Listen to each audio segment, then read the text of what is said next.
চম্পার ডেরায় ঢুকে কুমারকে গুলি করে সোনা রূপাকে উদ্ধার করলো সূর্য। হ্যাঁ বন্ধুরা, আমরা এমনটাই দেখতে পাবো অনুরাগের ছোঁয়ার আগামী পর্বগুলোতে। বিস্তারিত জানতে আমাদের চ্যানেলটি সাবস্ক্রাইব করে ভিডিওটি না টেনে শেষ পর্যন্ত দেখতে থাকুন। চম্পার ডেরায় যখন দীপা ঢুকে যায়, দীপাকে রেখে রূপা মা বলে উঠলে চম্পা মাসি রূপাকে জিজ্ঞেস করে তোর মা কোথা থেকে আসলো। সাথে সাথে দীপা আড়ালে লুকিয়ে যায়। চম্পা মাসিকে ভোলানোর জন্য রূপা মিথ্যা কথা বলে, কিন্তু তাতে কোনো লাভ হয় না। সোনা রূপার চোখ মুখ দেখে চম্পা মাসি সন্দেহ করে এখানে কেউ এসেছে। এরপর চম্পা মাসি বাইরে গিয়ে খুঁজতে থাকে এখানে কে এসেছিল। তখন দীপা চম্পা মাসির কাছে ধরা পড়ে যায়। চম্পা মাসি যখন ছুরি নিয়ে দীপাকে মারতে যায়, তখন দীপা চম্পা মাসির হাত থেকে ছুরিটা কেড়ে নেয়।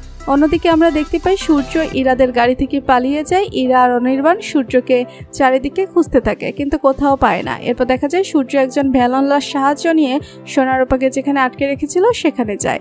দীপা যখন চম্পা মাসিকে সম্পূর্ণভাবে পরাস্ত করে ফেলে, তখন সেখানে কুমার আসে। কুমারকে দেখে পুরো চমকে যায় দীপা।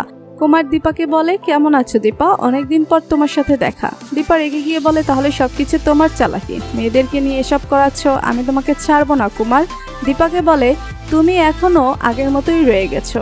এরপর দেখা যায় কুমার যখন দীপার উপর চাপিয়ে পড়ে, তখন সেখানে সূর্য চলে আসে দীপাকে বাঁচানোর জন্য। সূর্য কুমারকে মারতে থাকে। এক পর্যায়ে কুমার গুলি বের করে, যখন গুলি করতে যাবে সূর্য তার কাছ থেকে গুলি কেড়ে নিয়ে তাকে গুলি করে।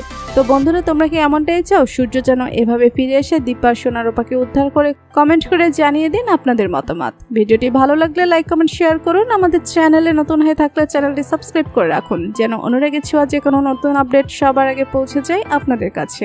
ধন্যবাদ সবাইকে।